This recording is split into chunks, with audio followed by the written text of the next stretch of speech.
मैगनीन sir. आइए। नमस्ते sir. नमस्ते मैम। नमस्ते सर। दीजिए, बैठिए।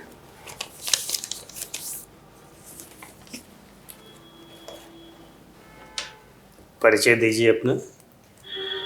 सर मैंने अपना स्नातक, परास्नातक और बीएड स्तर तक की पढ़ाई स्थानीय स्तर पर ही बुंदेलखंड यूनिवर्सिटी के एक कॉलेज से की है। साथ ही में मैं सिविल सर्विसेज परीक्षा की भी तैयारी कर रही हूँ। इसी क्रम में ये मेरा पहला साक्षात्कार है और मेरी हॉबी हिंदी कविताएं पढ़ना है। कौन सी हॉबी है? हिंदी कविताएं पढ़ना। हिंदी कविताएं पढ़ना, ठीक है।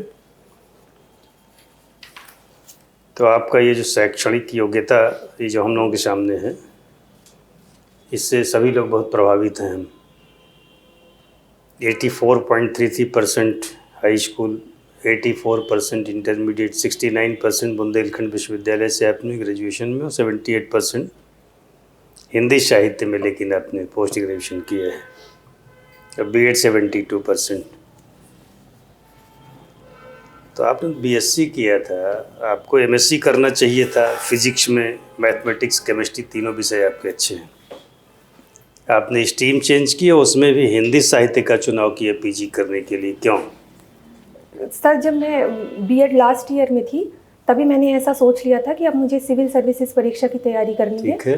तो सर तब यूपी पीसीएस में ऑप्शनल चलता था, तो पहले मैंने ऑप्शनल की खोज की, और क्योंकि मेरी हिंदी में रुचि भी थी स्कूली स्तर से, तो सर मैंने हिंदी को ऑप्शनल के तौर पे भी लिया और इसी से पीजी कर लिया। फिर तो आपको ये भी अफसोस हुआ होगा कि काश हम हिंदी साहित्य पढ़े होते ग्रेजुएशन में भी। फिजिक्स, केमिस्ट्री, मैथ पढ़ना बेकार हो गया नहीं, ये भी अफसोस हुआ होगा आपको? सर मुझे ऐसा कभी नहीं लगा कि मैथ पढ़ना या फिजिक्स केमिस्ट्री पढ़ना बेकार हो गया है। सर उस टाइम पे मुझे ये सब्जेक्ट काफ़ी अच्छे लगते थे, और सर जैसा मैंने इनके साथ न्याय भी किया और अच्छे से पढ़ाई की, तभी मेरे इतने अच्छे। तो ऑप्शनल तो हिंदी साहित्य से ज़्यादा अच्छा होता, पॉलिटिकल साइंस बेस्ट ऑप्शनल माना जाता है, उसको आप पढ़ती, सोशियोलॉजी पढ़ती, हिस्ट्री पढ़ती, हिंदी साहित्य का चुनाव आपने क्यों किया? सर हिंदी में मेरी रुचि भी थी और मुझे कहानियाँ वगैरह पढ़ना भी काफ़ी अच्छा लगता था, तो मैंने इसी को फिर हिंदी साहित्य को ऑप्ट किया।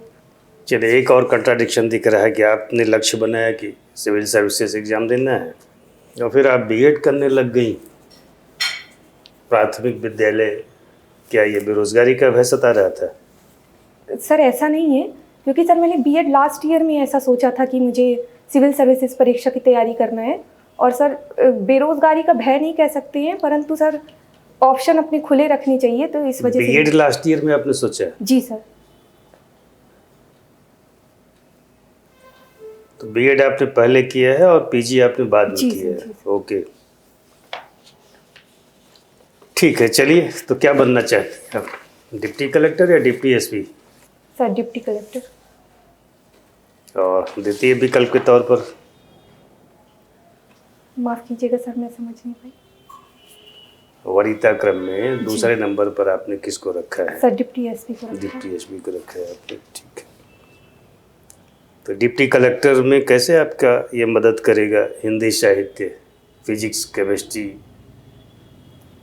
सर अगर हिंदी साहित्य की बात करें तो सर जो साहित्य होता है वो व्यक्ति को एक मानवीय दृष्टिकोण प्रदान करता है, क्योंकि जो सिविल सर्विसेज परीक्षा है उसमें कहीं ना कहीं जो प्रशासक है उसको एक मानवीय दृष्टिकोण और जनता के प्रति करुणा, संवेदनशीलता, ये सब रखना आवश्यक है। तो सर ये मुझे लगता है कि ये हिंदी साहित्य इस प्रकार से हेल्प करेगा। अब फिजिक्स तो आपका मशीनी दृष्टिकोण पैदा करता है, हिंदी साहित्य वाला एकदम उल्टा। तो फिजिक्स तो मदद करेगा नहीं कुछ आपकी?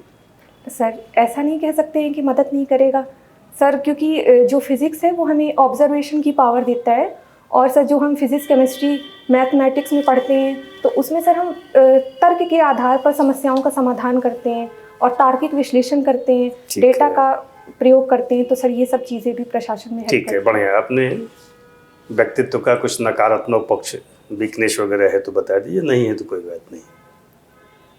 सर एक नकारात्मक पक्ष तो ये है कि सर जब मुझे ज़्यादा स्ट्रेस होता है तो मेरा स्क्रीन टाइम थोड़ा बढ़ जाता है, और सर एक थोड़ा मैं कभी कभी आलस कर जाती हूँ, जिससे कुछ चीज़ें प्रभावित सबसे होती हैं। महत्वपूर्ण गुण डिप्टी कलेक्टर वाला जो आपके अंदर है, एक जो सबसे महत्वपूर्ण जिसको समझती हैं? सर अपने कार्यों के प्रति समर्पित रहना, मुझे लगता है ये गुण मुझ में है जो डिप्टी ठीक कलेक्टर। ठीक सर। आपने ये बताया कि हिंदी की कविताएं पढ़ना आपकी हॉबी है और हिंदी साहित्य में पोस्ट ग्रेजुएशन भी आपने किया। तो ये बताइए कौन सी कहानियां पढ़ती हैं आप? मतलब हिंदी साहित्य में किस तरह की कहानियां आपको पसंद हैं? सर मेनली मुझे जो समाज की जो वास्तविकता है उसके बारे में जो कहानियाँ बताती हैं वो सर कविताएं कहानियाँ मुझे अच्छी लगती हैं। तो हिंदी साहित्य के जो स्थापित कवि हैं, लेखक हैं, उनमें कौन ऐसा है जिसकी कहानियाँ समाज के यथार्थ को अभिव्यक्त कर रही हों? सर एक तो सर सबसे प्रसिद्ध कवि हैं प्रेमचंद जी। उनकी जो कहानियाँ हैं वो समाज का जो वास्तविक स्वरूप है उससे हमें परिचित कराती है। और सर अगर हम कविताओं में देखें तो सर कविताओं में सर नागार्जुन हैं, उनकी भी जो कविताएं हैं वो सीधे तौर पर समाज से जुड़ती हैं। तो नागार्जुन तो मैंने कुछ साम्यवादी विचारधारा से प्रेरित कवि माने जाते हैं। मुंशी प्रेमचंद को आप किस वर्ग में रखेंगे? वो भी लेफ्टिस्ट हैं या उनको कहीं और रखा जाएगा? सर मैं उन्हें जो एक यथार्थवादी चित्रण करने वाले प्रगतिवादी कवि के रूप में देखती हूँ। कौन सी कहानी प्रेमचंद की सबसे अच्छी लगी आपको? सर मुझे सदगति काफ़ी अच्छी लगती है। सदगति। ईदगाह भी पढ़ा है आपने? जी सर।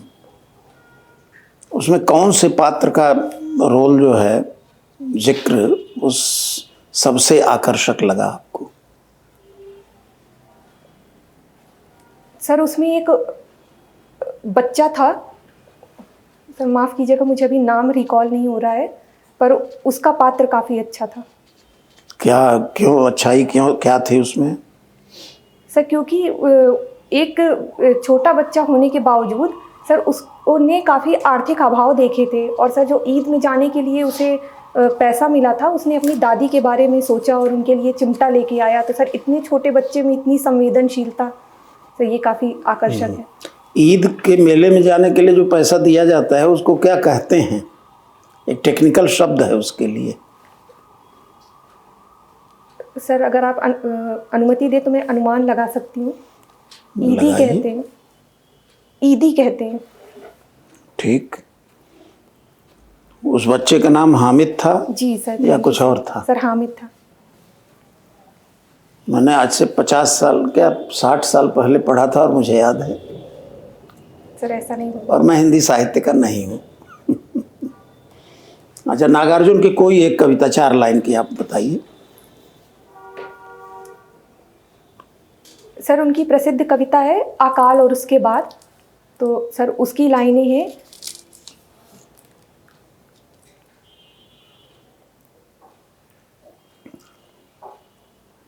दाने आए घर के अंदर बहुत दिनों के बाद, चमक उठी घर भर की आंखें बहुत दिनों के बाद। सॉरी मुझे इतना ही याद आ रहा है। ठीक। तो आपने इस परीक्षा के लिए संविधान ज़रूर पढ़ा होगा, कॉन्स्टिट्यूशन पढ़ा होगा आपने। आप बता सकती हैं हमारा संविधान आर्टिकल 19 के माध्यम से कितने प्रकार के फ्रीडम्स की बात करता है? जी मैम। एक तो विचार और अभिव्यक्ति की स्वतंत्रता,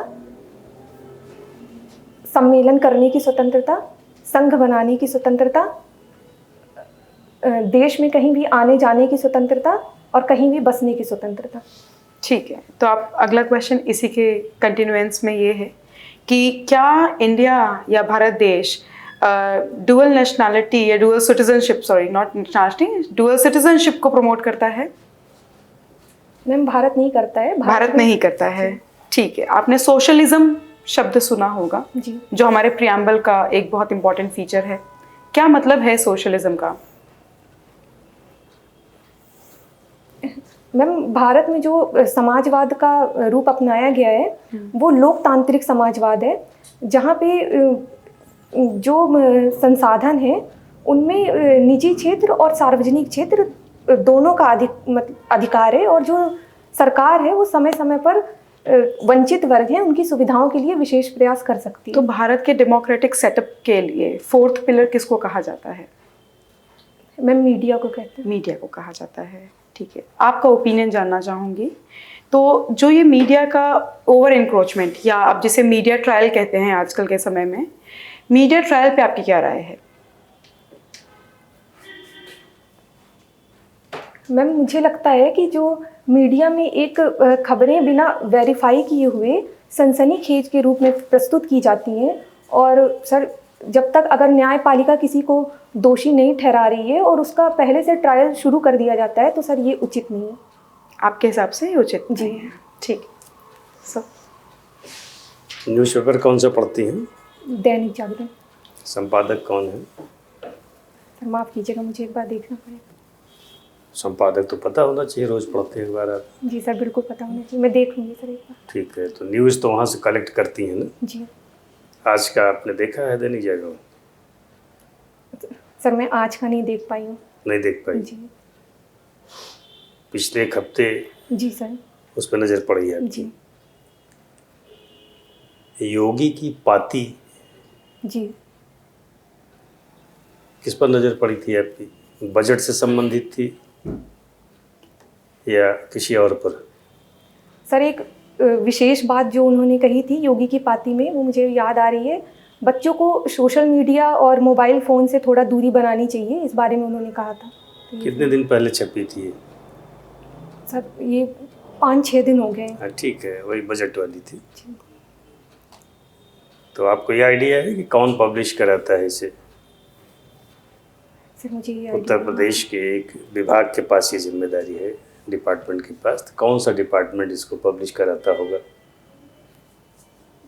सर सॉरी, मुझे अभी देखना पड़ेगा। उसमें योगी की पाती में नीचे लिखा है सूचना एवं जनसंपर्क विभाग, जी सर, जी sir, Uttar Pradesh. Thank you. है जानकारी आपको इस विभाग के बारे में? सर मुझे इतनी अधिक जानकारी नहीं है, पर सर मैं देख लूँगी एक बार। मंत्रालय से संबंधित किसके पास है?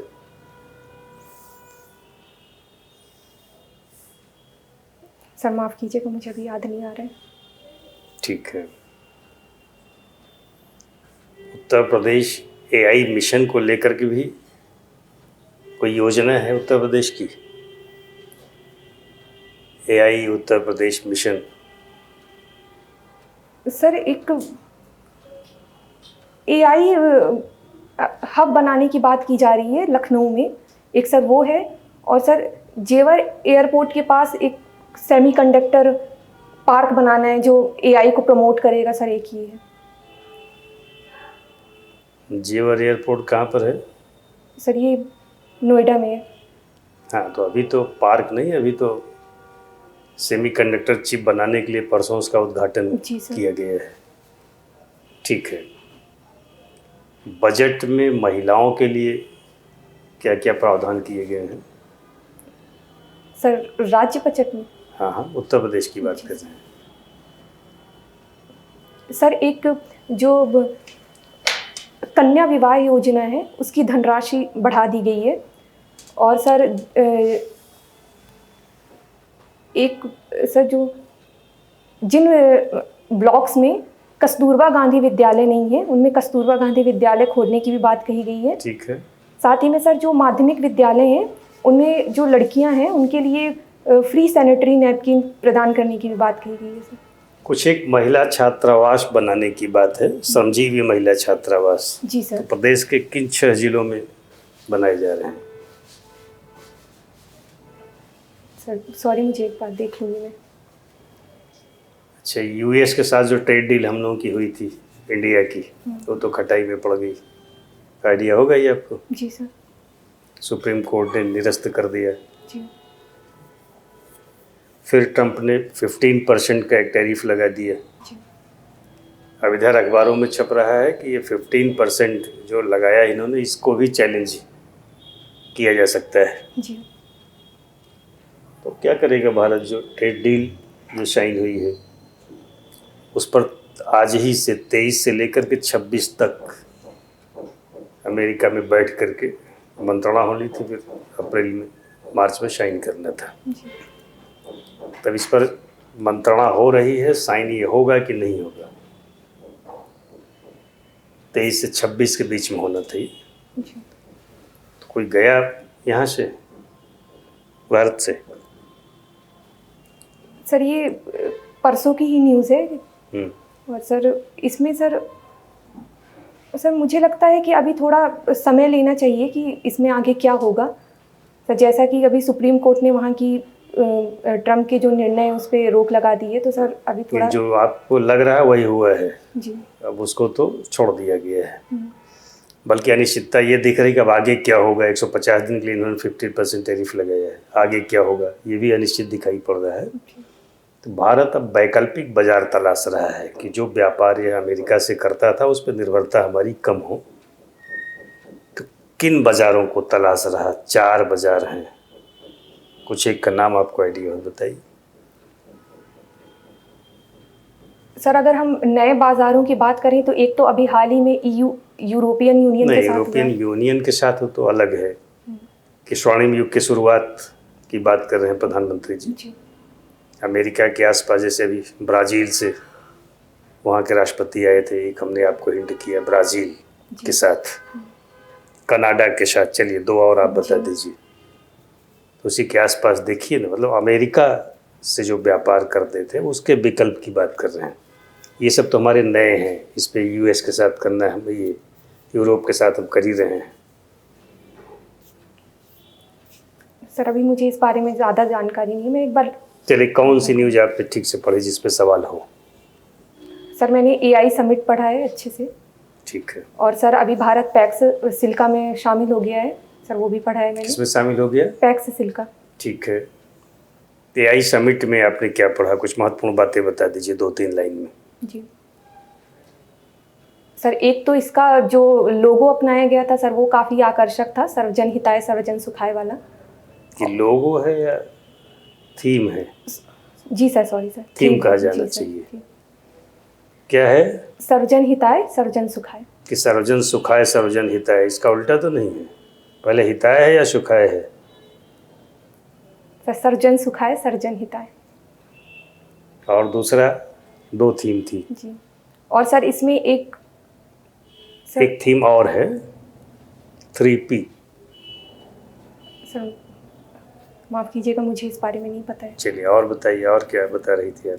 और सर इसमें एक ये भी बात कही गई थी कि जो AI है उसमें किसी एक देश का अधिकार ना हो। AI से जो होने वाले लाभ हैं या इसके जो भी संभावित क्षेत्र हैं उनमें जो भी देश हैं विकसित या विकासशील, उन सभी को बराबर लाभ मिले। AI डिप्लोमेसी क्या है? सर इसको इस तरह से देख सकते हैं कि जो AI के जो संभावित क्षेत्र हैं या फिर जो AI विकसित करने के लिए जो इंफ्रास्ट्रक्चर चाहिए उसमें हम अन्य देशों के साथ कैसे संबंध अपने आगे बढ़ा रहे नहीं, हैं। वही प्रधानमंत्री जी ने कहा है AI डिप्लोमेसी के थ्रू भारत वैश्विक मंच का नेतृत्व करेगा। जी तो ये डिप्लोमेसी थोड़ा हमको नहीं समझ में आती कि AI डिप्लोमेसी क्या है जिसके थ्रू करेगा। सर डिप्लोमेसी में एक ये भी है कि जैसे सर अभी हाल ही में जो AI समिट हुई है उसमें ये देखा गया कि भारत में निवेश आने की संभावना है AI क्षेत्र में, तो सर इससे भी एक डिप्लोमेसी बढ़ेगी। और सर जब हम दूसरे देशों के साथ इसमें शोध करेंगे या फिर एक आपूर्ति श्रृंखला बढ़ाएंगे तो सर ये भी एक डिप्लोमेसी का ही रूप है। आज किसी अखबार में हेडिंग थी कि योगी जी विदेश निकले घूमने। सर हो सकता है, उस पर पर एक टांट है कि योगी जी तो योगी हैं, संत हैं, उनको विदेश जाने की क्या ज़रूरत थी? आपको आइडिया है कि विदेश गए हैं? सर क्योंकि मैंने आज का अखबार नहीं पढ़ा है तो मैं इस बारे में। कल के अखबार में था कि सिंगापुर और जापान आज रवाना होंगे मुख्यमंत्री जी। नहीं आइडिया? सर अभी मुझे आइडिया नहीं है। कोई बात नहीं, wish you all the best, जा सकती हैं। Thank you sir, thank you ma'am, thank you.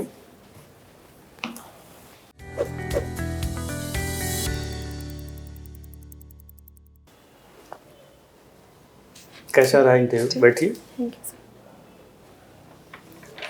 Sir ठीक था, पर मुझे अभी और काफ़ी कुछ पढ़ना है करंट के बारे में। कब है इंटरव्यू? 26 को है। 26 को? पढ़ना क्या है? जितना पढ़ना था पढ़ चुकी। सर जो पढ़ना है। सर अभी जैसे आज का मैं न्यूज़पेपर नहीं देख पाई, तो ठीक मुझे है। देखना चाहिए था।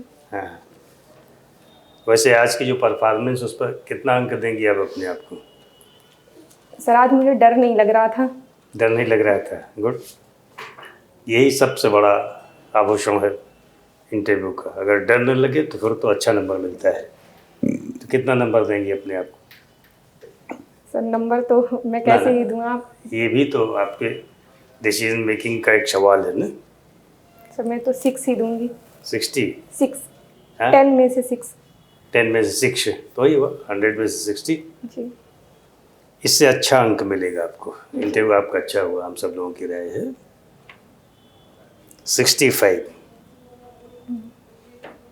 लेकिन सुधार की गुंजाइश तो हमेशा कुछ न कुछ रहती है ना। जी सर। कहाँ तक है गुंजाइश? 75 मैक्सिमम देता है ये कमीशन, आइडिया है ना। जी सर। तो आज की परफॉर्मेंस के आधार पर 65, कुछ इम्प्रूवमेंट हो जाएगा फिर 70, और 75 तो कहीं इम्प्रेस हो गया बोर्ड, किसी क्वेश्चन पे दे देगा, ऐसे 70 हाईएस्ट मान करके चलिए। तो आपको गेन करना है 70 या 70 प्लस। तो उसके लिए जो छोटी छोटी चीज़ों पर आपको ध्यान देना है। इस चीज़ मैनरिज्म आपका अच्छा था, आप खुद ही बता रहे हैं डरी नहीं, तो इसका मतलब कि आपके पास जो कॉन्फिडेंस लेवल है वो पर्याप्त है, जितना होना चाहिए आपके पास है। मेंटली भी आप अलर्ट हैं, 2-3 सवालों के माध्यम से ये हमने परखा। मेंटल अलर्टनेस आपके पास है, अप्रोच आपका पॉजिटिव है। तो ये सब पर्सनालिटी ट्रेट्स हैं जिस पर आप खरा उतरती हैं। बस आपको काम क्या करना है, जो इंटरव्यू का फर्स्ट मिनट है, आपने पूछा सलीके से, ठीक है। फिर जब आप 2-3 कदम चल कर के आइए तो रुक करके वहीं से पूरे बोर्ड को एक बार में ग्रीट करना है, ओके सर। अलग अलग सबको नहीं। ठीक है सर। ये आज तय कर लीजिए। कुछ लोग बताते होंगे जी कि सर, यही सभी को दिक्कत है। करिए। तो good afternoon sir, good afternoon sir, good afternoon sir, good afternoon madam, ये थोड़ा ज़्यादा नहीं लगता है कि? सर लगता है, पर काफ़ी लोग ऐसे बताते हैं तो। नहीं, बोर्ड के सामने आप इंटरव्यू फेस करने जा रहे हैं बोर्ड को, तो बोर्ड को एक बार में आपको करना है। जो चेयरपर्सन उसकी तरफ मुखातिब वहाँ से रहेंगे, फिर आएंगे, ये बोलते समय आप आई कांटेक्ट कर लेंगी सबसे। जी जी। और कोई लेडी मेंबर है तो अलग से आप उनको कर लीजिए। बस इतना ही करना है, अधिकतम 2 बार। और फिर जब कहा जाए बैठने के लिए, या आप स्लिप देंगी, बैठने के लिए कहा जाए तो आप थैंक यू बोल करके बैठिए। आप ठीक बैठी हैं, सिटिंग पोस्चर आपका ठीक है, बातचीत करने का तरीका आपका ठीक है। बस जो सवाल नहीं आए तो उसमें उलझना नहीं, क्लियर कट सारी बोल देना है। जी सर। जो आता है टू द पॉइंट आप जवाब जैसे दे रहे हैं ऐसे आप जवाब दीजिएगा। जी। आई कांटेक्ट आपका ठीक है कि मैक्सिमम पीरियड तक जो कैंडिडेट, जो मेंबर सवाल पूछता है उसकी तरफ देखना है, लेकिन बीच में एक आध बार अन्य सदस्यों की तरफ भी नज़र डालिए। आपने डाला तो हमने नोटिस में लिया, तो आपका बिल्कुल ठीक है। फिर जब इंटरव्यू ख़त्म हो, कहा जाए जाने के लिए, थैंक यू बोलिए। फिर ग्रीट करने की ज़रूरत नहीं, सबको अलग अलग फिर नहीं बोलना है थैंक यू। Okay sir. एक बार चेयरपर्सन बोलेगा कि आप जा सकते हैं, आप थैंक यू बोलिए, और फिर जैसे आप गए चले जाइए, जीत वाली मुद्रा लेकर के कि। और 2-4 सवालों का जवाब न दे पाइए तो आपको गिल्ट नहीं पालना है वहाँ बैठ करके। गिल्ट पाल लेंगी तो फिर ये होगा कि कुछ गड़बड़ हो गया है, तो फिर अगले सवाल का उत्तर अच्छा नहीं हो पाएगा। कम सवालों का अच्छा जवाब दे करके अच्छा नंबर मिलता है इंटरव्यू, ये आप याद रखिएगा। जी सर। बाकी सारा दारोमदार तो 1500 में कितना आपने स्कोर किया उस पर है ना। जी। न्यूनतम 40 पाके भी लोग डिप्टी कलेक्टर बनते हैं। तो आप 65, 70, 72, 75 आपको मिलेगा तो फिर रैंक आपकी चढ़ जाएगी। जी। ठीक है, जी सर। शुभकामना। Thank you sir. जी।